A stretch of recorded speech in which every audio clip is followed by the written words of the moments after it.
Muy buenas noches, muy buenos días, muy buenas tardes.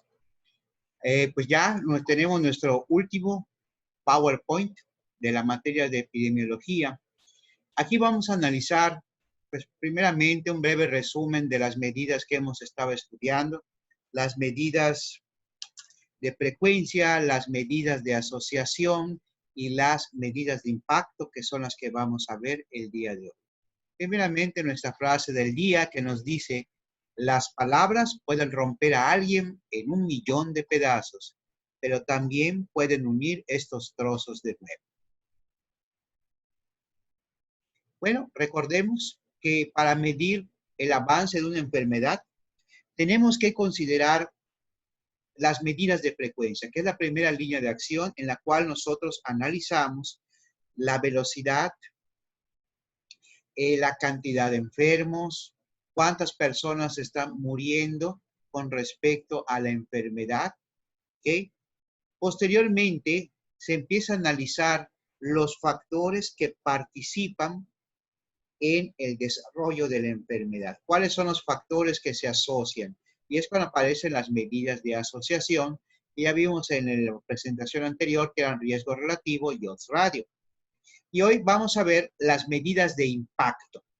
Estas medidas, su objetivo es tratar ya de demostrar cuánto este factor de riesgo está generando la enfermedad, o si una política de contención o de control o de disminución de una enfermedad está ejerciendo un efecto sobre el del número de contagios. ¿Ok? Por ejemplo, si yo quiero saber la cuarentena, si está teniendo efectos en la disminución de casos, obviamente voy a utilizar las medidas de impacto. Muy bien. Pues las medidas de impacto, como queremos mostraros aquí en un breve video, es cómo nosotros podemos demostrar la fuerza de una medida epidemiológica para poder reportar a la sociedad cuánto se puede beneficiar si se aplican políticas de acción para el control de las enfermedades. ¿Qué nos indican las medidas de impacto? Las medidas de impacto expresan la contribución que el factor en estudio hace a la frecuencia de una enfermedad. O sea, cuánto contribuye el factor de riesgo en permitir que los contagios vayan avanzando. Estas medidas, como mencionan ahí, son especialmente útiles para salud pública para predecir la efectividad que tendrán las correspondientes estrategias de intervención en la población a fin de eliminar dicho factor. Comenzamos entonces. Bueno, una pequeña diapositiva para que estemos acá un poquito contentos. Si tomo alcohol, soy alcohólico, pero si tomo Fanta, soy fantástico. Probablemente sí. Ustedes, mis alumnos, siempre han sido muy fantásticos. ¿Cuáles son las principales medidas de impacto que nosotros podemos desarrollar?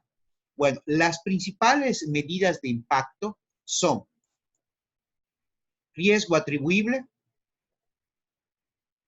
porcentaje de riesgo atribuible, reducción absoluta del riesgo, conocido como RAR, y número de sujetos necesarios a tratar.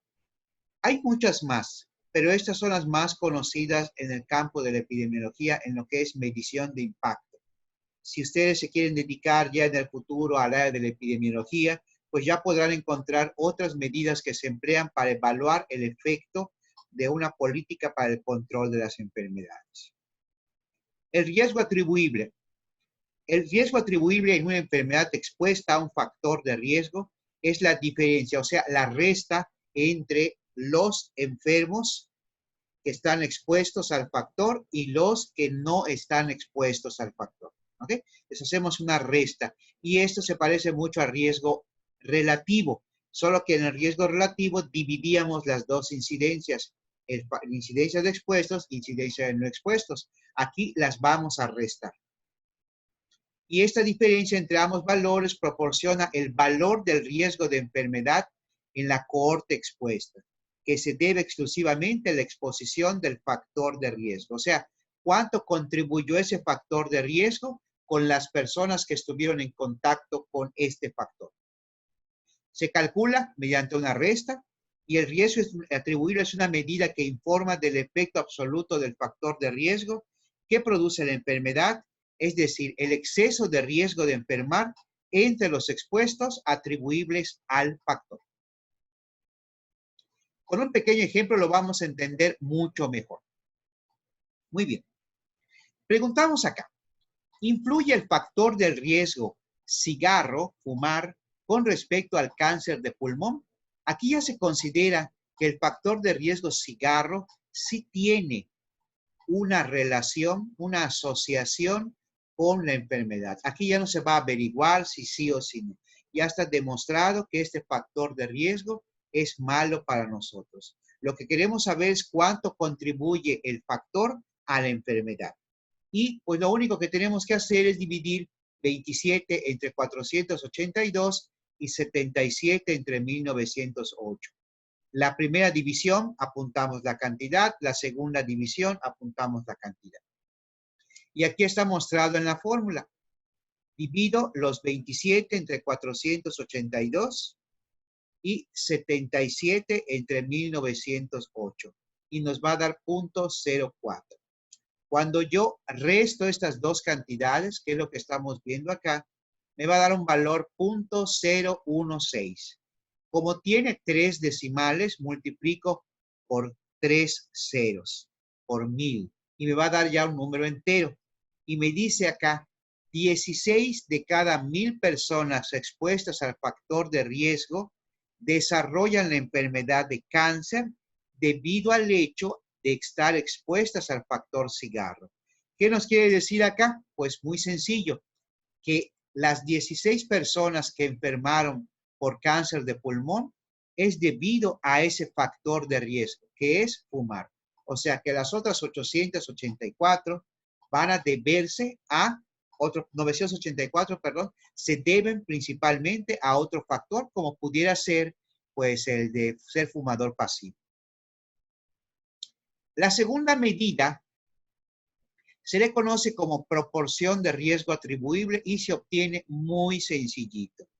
Utilizando la información anterior, lo único que tenemos que expresar es una pequeña división. Nos dice que el porcentaje de riesgo atribuible representa la proporción de la incidencia de la enfermedad que se evitaría entre los expuestos si se evitara la exposición al factor de riesgo. Es decir, el porcentaje de gente que se pudiese salvar si nosotros eliminamos ese factor de riesgo. Y aquí lo único que tenemos que hacer es dividir el riesgo atribuible entre la incidencia de expuestos, el 0.016 entre 0.056. ¿Dónde salió 0.056? Aquí está, dividir 27 entre 482. Ahí lo teníamos, que era esto. Y ahora dividimos 0.016, que es lo que nos daba el riesgo atribuible entre el índice de expuestos, y lo multiplicamos por 100 porque es un porcentaje, y me dice, el 28.57% de las personas expuestas al factor de riesgo cigarro se podrían salvar de padecer cáncer de pulmón si yo controlo o elimino el factor fumar. ¿Qué estoy dando a entender? Que yo pudiese salvar al 28.57% de las personas que fuman de cáncer de pulmón si yo logro que estas personas dejen de fumar. Por ejemplo, esto se puede aplicar para el coronavirus. Si yo aplico la cuarentena, digamos que nos da el mismo porcentaje, yo diría que el 28.57% de las personas que pudiesen estar expuestas al factor de riesgo ya no se van a enfermar debido a que nosotros trabajamos haciendo que las personas se queden en su casa, o sea, haciendo la cuarentena. Esto es lo que nos da el porcentaje de riesgo atribuible. Entonces, mientras que el riesgo atribuible me dice cuánto contribuye el factor de riesgo, el porcentaje de riesgo atribuible me dice cuántas personas se pudiesen salvar si yo elimino ese factor de riesgo. Es la segunda medida. Espero que esté entendido. Continuamos. La tercera medida que nosotros vamos a analizar se llama reducción absoluta de riesgo.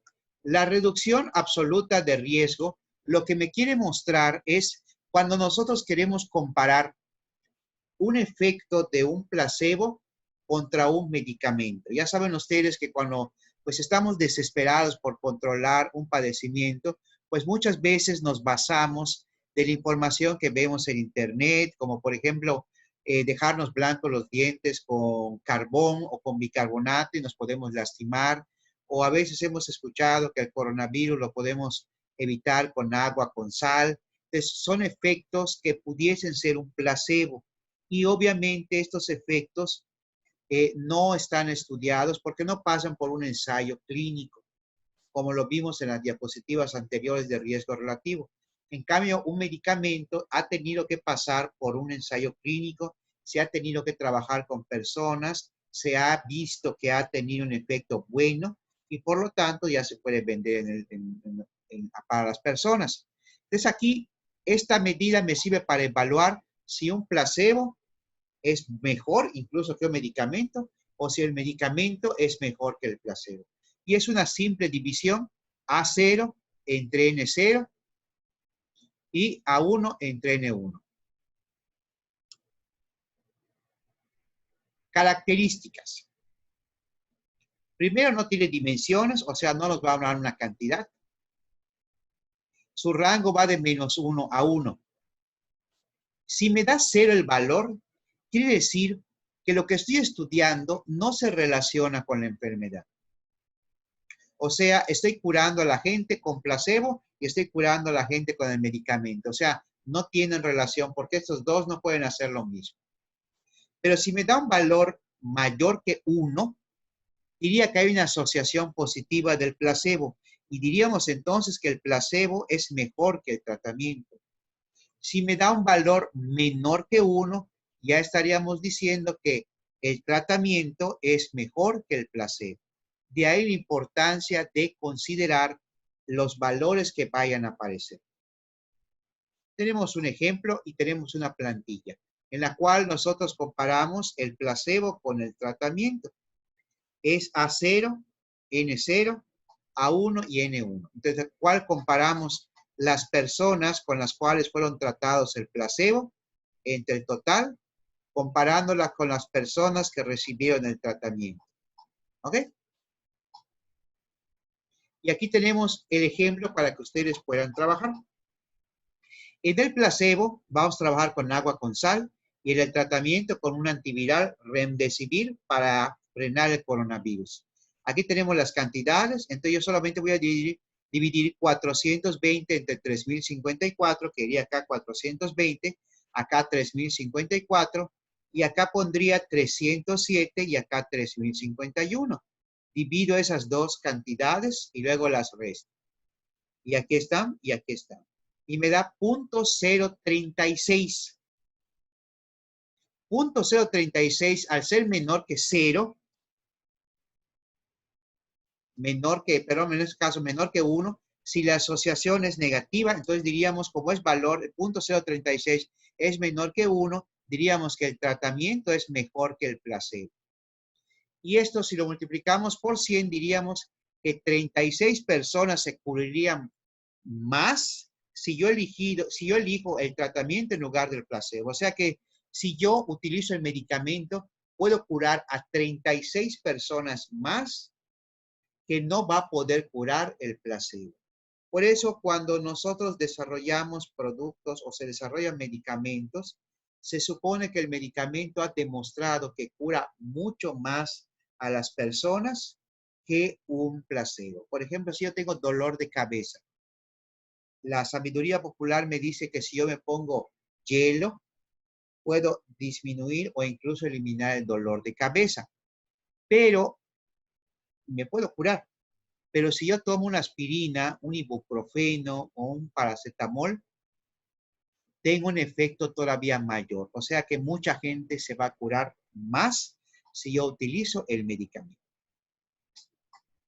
Para entender esto, les voy a dejar en la plataforma de Google Classroom ejercicios para que ustedes practiquen. ¿Cómo vamos a calificar el parcial 3? Aquí está. ¿Cómo lo vamos a calificar? Es muy sencillo. Primeramente, los ejercicios de la medida de asociación que estaban en el PowerPoint número 1, va a valer 20 puntos si ustedes las hacen. Los ejercicios que les voy a dejar en la plataforma de Google Classroom, otros 20 puntos, ya tienen 40. Curso de coronavirus del IMSS. El IMSS está dando este curso, algunos ya lo llevaron, y qué bueno que lo hayan llevado, tienen un valor de 35 puntos. Ahí nada más suben a la Google Classroom la imagen donde dice que ustedes ya terminaron, ya concluyeron el curso. No dura mucho, son unas 3 horitas, que lo pueden hacer ustedes tranquilamente y tiene un gran puntaje. Y una infografía que van a subir donde se muestren la funcionabilidad de los estudios de cohortes, casos de control y los ensayos clínicos para la detección de factores de riesgo. Y esto va a tener un valor de 25 puntos. Si nosotros lo sumamos, 20, 20, 35 y 25 nos van a dar los 100 puntos del parcial número 3. Fechas, por favor, revisen el Google Classroom. Allá van a estar las fechas establecidas. Este trabajo, todo lo que se hace en el tercer parcial, es individual. O sea, solitos se me van para resolver las actividades. Bueno, pues finalizamos la materia de epidemiología. Esperemos regresar ya para dar unas pequeñas clases de reforzamiento de todos los temas para el ordinario. Esperemos que sea esto posible. En dado caso que no, pues ya las autoridades, el director y personalmente también les estaremos informando sobre la metodología a desarrollar en dado caso de que tengamos que hacer el ordinario de manera virtual. Pues aquí les dejo una pequeña imagen. Pues esperemos, claro que sí, vamos a vencer al coronavirus. Pues allá estoy yo con mi metralleta y vamos a vencerlo. Muy bien, muchachos, les deseo lo mejor. Esperemos vernos pronto para estar en el ordinario. De todas maneras, saben que me pueden contactar. Nos vemos pronto. Que Dios les bendiga.